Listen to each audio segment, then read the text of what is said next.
बस एक बार फिर से चले आए हम लोग बिहार बोर्ड क्लास 10th के जो आप लोग का फाइनल परीक्षा 14 फरवरी से होने वाला है। तो आप लोग के क्लास 10th के जो विज्ञान का परीक्षा होने वाला है ना 2023 के लिए, तो वीबीआई ऑब्जेक्टिव क्वेश्चन को लेकर चले आए जो आप लोग के लिए क्वेश्चन बैंक जो होता है ना उसी पर बेस है। ठीक है, इसमें हमने सभी वीबीआई क्वेश्चन बैंक के क्वेश्चन को रखा है जो आप लोग के हर एक बार एग्जाम में पूछा जाता है और ये सभी क्वेश्चन है सीधे आपके एग्जाम में छपने वाले हैं। तो आप लोग वीडियो को शुरू से लेकर अंत तक देखिएगा ताकि एक भी विज्ञान का ऑब्जेक्टिव ना आपके फाइनल एग्जाम में नहीं छूटे। तो फटाफट से हम लोग क्या करते हैं कि क्वेश्चन की ओर बढ़ते हैं। तो विज्ञान का हम लोग 2022 का जो एग्जाम हुआ था तो उसी के वीबीआई ऑब्जेक्टिव क्वेश्चन को डील करने वाले हैं। तो खंड ए यानी जिसमें ऑब्जेक्टिव क्वेश्चन पूछा जाता है तो खंड ए के क्वेश्चन को हम लोग डील करने वाले हैं, जिसमें आप लोगों को कुल 40 क्वेश्चन का ना आंसर आप लोगों को देना है। ठीक है, तो option number A, question number जो एक है ना, इस प्रकार से कि नेत्र द्वारा किसी वस्तु का कैसा प्रतिबिंब बनता है। मतलब क्या है कि जो हमारा आंख है तो हमारे आंख द्वारा किसी भी वस्तु का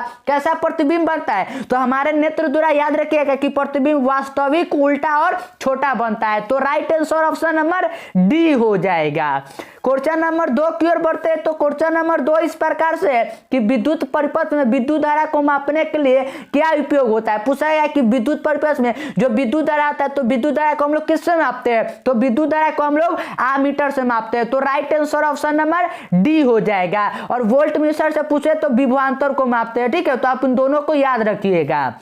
क्वेश्चन नंबर 3 की ओर बढ़ते हैं। तो 3 इस प्रकार से है कि निम्नलिखित में कौन विद्युत शक्ति को निरूपित करता है। पूछा गया है कि इन चार में से कौन सा जो है ना वह विद्युत शक्ति को निरूपित कर रहा है। तो विद्युत शक्ति को यहाँ पर जो निरूपित कर रहा है ना वह आई आर स्क्वायर है। ठीक है, तो right answer option number D हो जाएगा। क्वेश्चन नंबर 4 की ओर बढ़ते हैं। तो 4 इस प्रकार से है कि निम्नलिखित में से किसी वस्तु का वास्तविक प्रतिबिंब कौन बनाता है। पूछा गया है कि इन चार में से कौन सा जो लेंस है ना वह क्या है कि किसी भी वस्तु का वास्तविक प्रतिबिंब बनाता है। ठीक है, तो वास्तविक प्रतिबिंब जो बनाता है ना वह याद रखिएगा कि उत्तल लेंस बनाता है। कौन बनाता है, उत्तल लेंस। तो right answer option number B हो जाएगा, उत्तल लेंस। क्वेश्चन नंबर 5 की ओर बढ़ते हैं। तो 5 इस प्रकार से है कि किसी बिंदु से निकलकर किरणें किसी लेंस से अपवर्तित होकर जिस बिंदु पर मिलती है उसे कहते हैं। मतलब क्या है कि अगर कोई भी मतलब किसी भी चीज से अगर प्रकाश निकल रहा है, अगर वो लेंस से अपवर्तित होकर कहीं पर मिल रहा है तो उसे हम लोग क्या कहते हैं। तो सिंपल है कि उसे हम लोग क्या कहते हैं, तो उसे हम लोग प्रतिबिंब बिंदु कहते हैं। तो right answer option number B हो जाएगा। क्वेश्चन नंबर 6 की ओर बढ़ते हैं। तो 6 इस प्रकार से है कि फोटोग्राफी कैमरा का अभिदृश्यक होता है। पूछा गया है कि जो फोटोग्राफी कैमरा होता है ना जिसका हम लोग फोटो खींचने के लिए उपयोग करते हैं तो उसका अभिदृश्यक पूछा गया है कि वह किसका बना होता है। ठीक है, तो उसका अभिदृश्यक किसका बना होता है, तो जो होता है ना वह उत्तल लेंस का बना होता है। तो right answer option number C हो जाएगा, उत्तल लेंस। क्वेश्चन नंबर 7 की ओर बढ़ते हैं। तो 7 इस प्रकार से है कि किसी शब्दकोश में पाए गए छोटे अक्षरों को पढ़ते समय आप निम्न में से कौन सा लेंस पसंद करेंगे। मतलब क्या है कि अगर किसी भी अगर आप लोग बुक को पढ़े या किसी भी चीज में छोटा छोटा अक्षर लिखा हुआ है तो उसे आप लोग बड़ा करके पढ़ने के लिए हम लोग किसका उपयोग करते हैं वही पूछा गया है। तो किसका हम लोग यूज करते हैं, तो ये बार बार मैंने बताया है कि जो 5 सेंटीमीटर वाला उत्तल लेंस होता है ना उसका करते हैं। तो right answer option number D हो जाएगा कि 5 सेंटीमीटर फोकस दूरी वाला एक उत्तल लेंस। क्वेश्चन नंबर 8 की बढ़ते हैं ना। तो 8 इस प्रकार से है कि किसी गोलीय दर्पण तथा किसी पतले गोलीय लेंस दोनों की फोकस दूरियां -15 सेंटीमीटर है। तो दर्पण तथा लेंस संभवतः पूछा गया कि जो दर्पण और लेंस होगा तो वह क्या होगा। तो सिंपल है, मैंने आप लोगों को क्या बताया कि फोकस दूरी किसका ऋणात्मक होता है, तो वह अवतल और अवतल लेंस का। ठीक है, तो यह किसका हो जाएगा, तो ऑप्शन नंबर बी हो जाएगा क्योंकि ऑप्शन नंबर बी में है दर्पण उत्तर, सॉरी यहाँ पे ऑप्शन नंबर 2 नहीं होगा बल्कि ऑप्शन नंबर सी हो जाएगा कि दोनों को दोनों कौन सा होगा, तो अवतल हो जाएगा। तो right answer option number C हो जाएगा।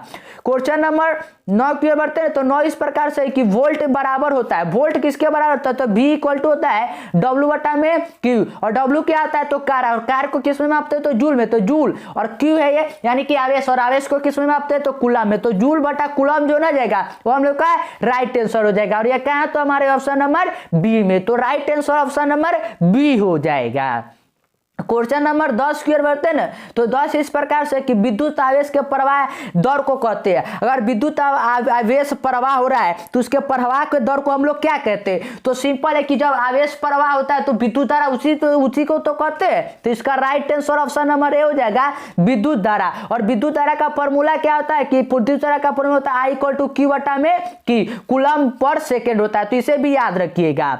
क्वेश्चन नंबर 11 की ओर बढ़ते हैं, तो 11 में है क्या कि निम्नलिखित में कौन सा सत्य है? पूछा है कि इन चारों में से कौन सा है जो ना वह सत्य है। तो फॉर्मूला क्या होता है? फॉर्मूला होता है V = W/Q, यानी कि वोल्ट जो होता है ना वो W/Q होता है। अगर हम लोग जूल निकालना चाहेंगे तो जूल इक्वल यानी W = हो जाएगा VQ, यानी कि वोल्ट गुने कूलाम, वोल्ट गुने कूलाम। और ये कहाँ है? तो आप लोग कहिएगा कि ऑप्शन नंबर बी में। तो right answer option number B हो जाएगा, कूलाम गुने वोल्ट। मैं सभी क्वेश्चन को एक्सप्लेन कर समझा रहा हूं, तो आप अच्छी तरह से सभी क्वेश्चन का विज्ञान को डील कर लीजिए, ताकि एक भी क्वेश्चन है विज्ञान का आप लोग ऑब्जेक्टिव का छोड़कर नहीं है। और चैनल पे नहीं तो चैनल सब्सक्राइब भी कर लीजिएगा। क्वेश्चन नंबर 12 की ओर बढ़ते, तो 12 में दिया हुआ है क्या कि CHO अभिक्रियाशील समूह को कहते हैं। तो CHO किसका होता है? तो सिंपल है कि एल्डिहाइड का होता है। किसका होता है? एल्डिहाइड समूह का। तो right answer option number C हो जाएगा, एल्डिहाइड। क्वेश्चन नंबर 13 की ओर बढ़ते, तो 13 इस प्रकार से है कि एथेनॉल को सांद्र H2SO4 के साथ गर्म करने पर निम्नलिखित में कौन सी गैस बनती है? अगर H2SO4 को हम लोग गर्म करते हैं एथेनॉल के साथ तो कौन सा गैस बनता है? तो वह कौन सा गैस बनता है? तो वह बनता है C2H2 यानी कि एथीन बनता है। तो right answer option number B हो जाएगा। क्वेश्चन नंबर 14 की ओर बढ़ते, तो 14 है कि जिंक ब्लेड निम्नलिखित में किस धातु का अयस्क है? जिंक ब्लेड पूछा गया कि जो जिंक ब्लेड होता है तो ये किसका? तो सिंपल है जिंक का है। तो right answer option number B हो जाएगा, Zn। जिंक को हम लोग Zn से डिनोट करते हैं। क्वेश्चन नंबर 15 की ओर बढ़ते, तो 15 इस प्रकार से है कि आवर्त सारणी के किसी आवर्त के तत्वों में कौन सा गुण समान होता है? मतलब क्या है कि अगर आवर्त सारणी आप लोगों ने पढ़ा होगा तो पूछा है कि अगर आवर्त के तत्वों का कौन सा जो गुण होता है ना वह समान होता है। तो आवर्त के तत्वों का गुण जो होता है ना कि उसका कक्षा जो होता है ना वह समान होता है। तो इसका right answer option number D हो जाएगा, कक्षों की संख्या जो होता है ना वह समान होता है। क्वेश्चन नंबर 16 की ओर बढ़ते, तो 16 इस प्रकार से है कि अभिक्रिया CaO + H2O मिलकर CaOH का होल ट्वाइस पूछा गया कि यह किस प्रकार का अभिक्रिया, यह जो बनाया है तो यह किस प्रकार का अभिक्रिया, ठीक है। तो यह किस प्रकार का अभिक्रिया है? तो इसमें क्या हो रहा है कि इसमें संयोजन हो रहा है, संयोजन से ही तो बन रहा है। तो इसका right answer option number B हो जाएगा, संयोजन। क्वेश्चन नंबर 17 की ओर बढ़ते, तो 17 इस प्रकार से है कि जल में घुलनशील भस्म कहलाता है। पूछा गया है क्या कि जो जल होता है तो जल में अगर कोई भी भस्म में घुला होता है तो उसे हम लोग क्या कहते हैं? तो जल में घुलनशील जो भस्म होता है उसे ही तो हम लोग क्षार कहते हैं। तो right answer option number B हो जाएगा, क्षार। क्वेश्चन नंबर 18 की ओर बढ़ते हैं, तो 18 तो बहुत ही इजी क्वेश्चन है कि सोडा एस का रासायनिक सूत्र होता है। पूछा गया कि जो सोडा एस होता है तो सोडा एस का रासायनिक सूत्र क्या होता है? तो सिंपल है, उसका फॉर्मूला होता है Na2CO3। और ये कहाँ है? तो आप लोग कहिए कि ऑप्शन नंबर बी में। तो right answer option number B हो जाएगा, Na2CO3। तो क्वेश्चन नंबर 19 की ओर बढ़ते हैं, तो क्वेश्चन नंबर 19 जो है ना वह इस प्रकार से कि निम्नलिखित में कौन विजातीय यौगिक है? पूछा गया है कि चूना पत्थर, प्लास्टर और पेरिस, संगमरमर और खड़िया, इन चारों में से कौन सा जो है ना वह विजातीय है, ठीक है। विजातीय है कि मतलब सबसे अलग है। तो सबसे अलग इन चारों में जो है ना वह प्लास्टर ऑफ पेरिस है। तो right answer option number B हो जाएगा। क्वेश्चन नंबर 20 की ओर बढ़ते हैं, तो 20 इस प्रकार से है कि बेकिंग सोडा का रासायनिक सूत्र। ये तो बहुत इजी क्वेश्चन है कि बेकिंग सोडा का रासायनिक सूत्र क्या होता है? तो इसका फॉर्मूला होता है NaHCO3। तो right answer option number D हो जाएगा। क्वेश्चन नंबर 21 की ओर बढ़ते ना, तो 21 इस प्रकार से है कि निम्नलिखित में कौन संचारक अम्ल है? पूछा गया है कि मेथनोइक अम्ल, सल्फ्यूरिक अम्ल और एथनोइक अम्ल में इन तीनों में से कौन सा जो है ना वह संचारक अम्ल है, ठीक है। कि संचारक अम्ल कौन है? तो याद है कि जो सल्फ्यूरिक अम्ल जो होता है ना यही संचारक अम्ल होता है। तो right answer option number B हो जाएगा, सल्फ्यूरिक अम्ल। क्वेश्चन नंबर 22 की ओर बढ़ते तो 22 इस प्रकार से है कि मिल्क ऑफ मैग्नीशियम का पीएच मान होता है, मतलब कि MgOH का होल ट्वाइस का पूछा गया है कि इसका जो होता है ना पीएच मान, तो इसका पीएच मान कितना होता है? तो मिल्क ऑफ मैग्नीशियम का याद रखिएगा कि 10.5 होता है। तो right answer option number D हो जाएगा। क्वेश्चन नंबर 23 स्क्वायर बढ़ते ना तो 23 इस प्रकार से कि सल्फर के संयोजित सेल में इलेक्ट्रॉन की संख्या है सल्फर जिसका परमाणु संख्या कितना होता है 16। तो पूछा गया कि संयोजित सेल में कितना है तो 2 8 और 6 2 8 और 6 होगा तो कितना है लास्ट में तो 6। तो इसका राइट आंसर जो ना जाएगा वो ऑप्शन नंबर डी हो जाएगा 6। क्वेश्चन नंबर 24 की ओर बढ़ते तो 24 इस प्रकार से कि निम्नलिखित तत्वों में किसकी आयनन ऊर्जा अधिकतम है। चारों में से पूछा गया कि Cl, F और P और Br में किसका जो है ना वो आयनन ऊर्जा सबसे अधिक है। तो याद रखिए कि F का जो होता है ना यानी फ्लोरीन का वो सबसे अधिक होता है।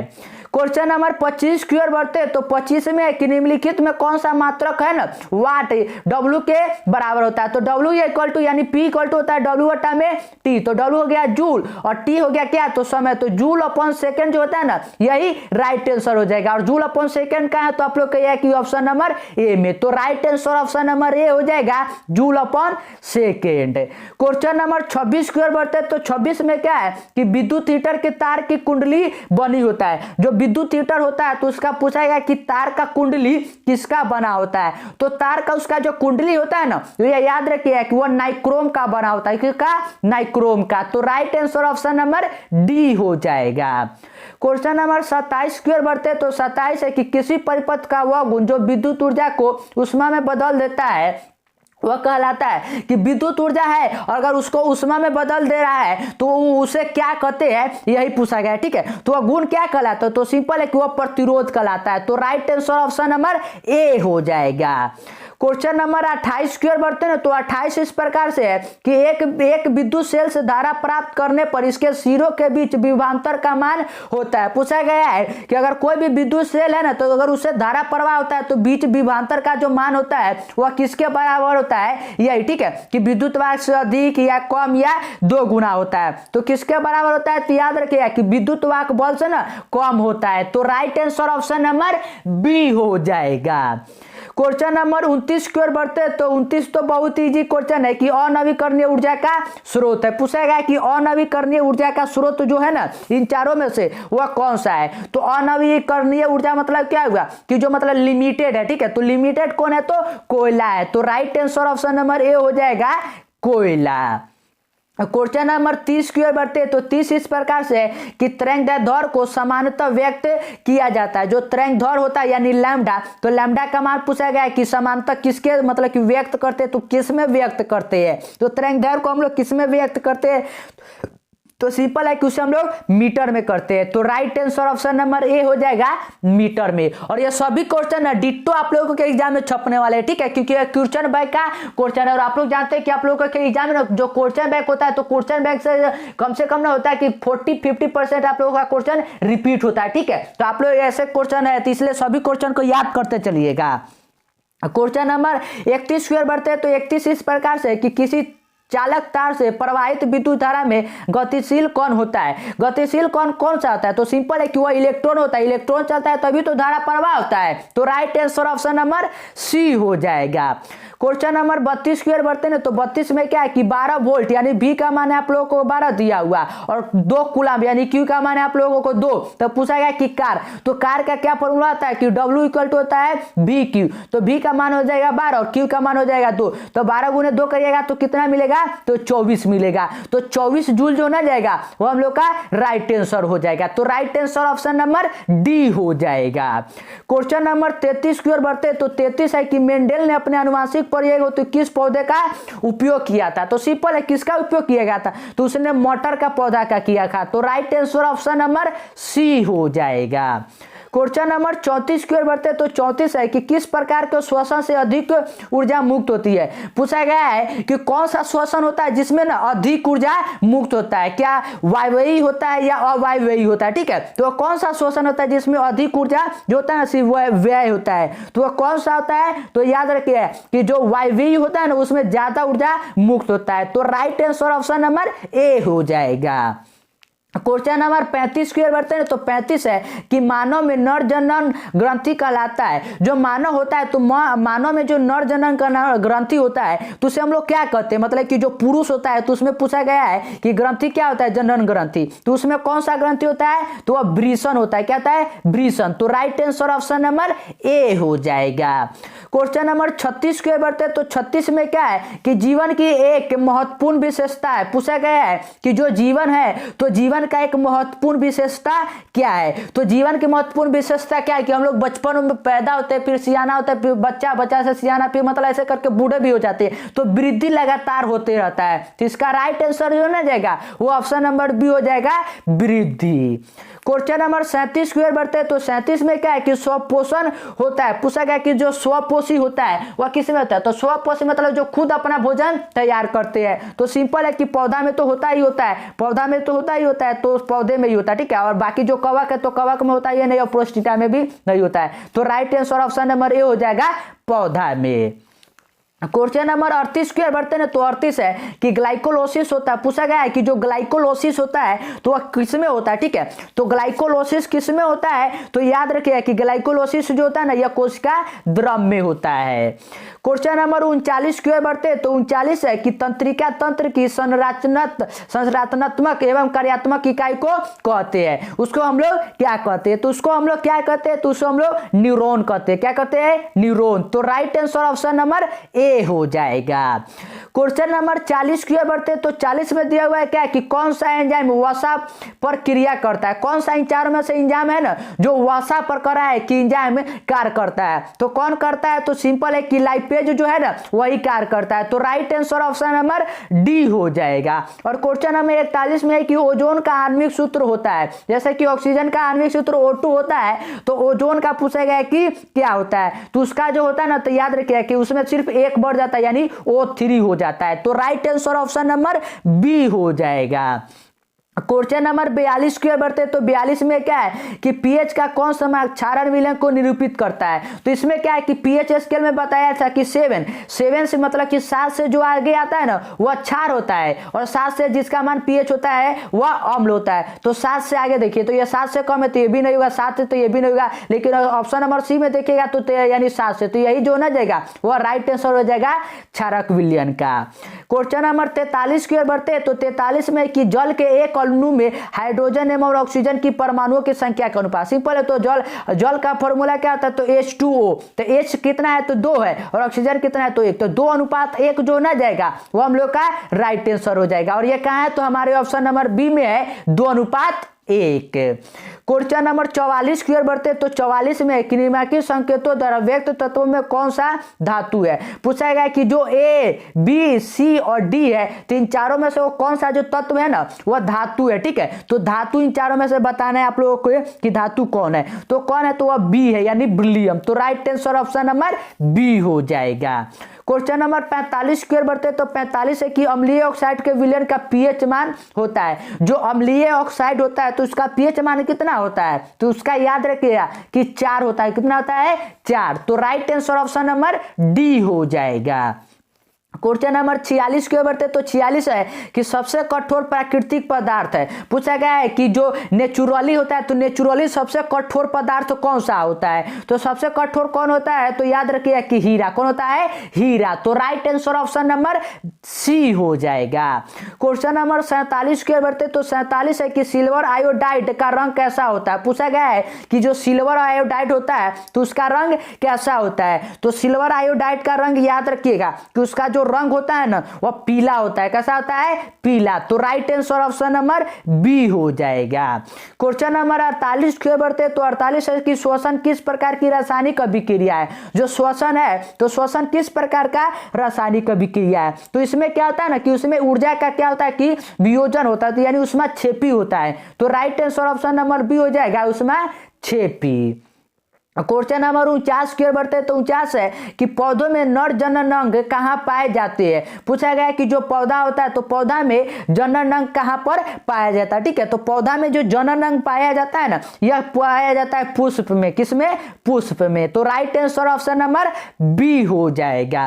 और क्वेश्चन नंबर 50 और आज के लास्ट क्वेश्चन की ओर बढ़ते हैं। और इसके बाद के जो भी क्वेश्चन है ना, उसे हम लोग अगले वीडियो में कवर करने वाले हैं। तो चैनल पे नहीं तो चैनल को सब्सक्राइब कर लीजिए और लगातार आप लोग तैयारी करते रहिए कि मस्तिष्क का कौन सा भाग शरीर की स्थिति तथा संतुलन का अनुरक्षण करता है। हमारे पूछा गया कि दिमाग का वह कौन सा जो भाग होता है ना, कि हमारे मतलब कि शरीर की स्थिति के संतुलन का अनुरक्षण करता है। तो कौन करता है? तो वो अनुमस्तिष्क करता है। कौन करता है? अनुमस्तिष्क। तो right answer option number B हो जाएगा, अनुमस्तिष्क। और लगातार आप लोग अपनी तैयारी को बनाए रखे आप लोग बिगेस्ट लाइक के साथ, क्योंकि आप लोगों का एग्जाम तो है ना वो बहुत ही कम समय बच गया। तो जितना हो सके उतना पढ़िए और अच्छे से अच्छे नंबर लाइए एग्जाम में, ताकि आप लोग का पेरेंट्स का भी नाम रोशन हो, अपने घर वालों का भी नाम रोशन करे।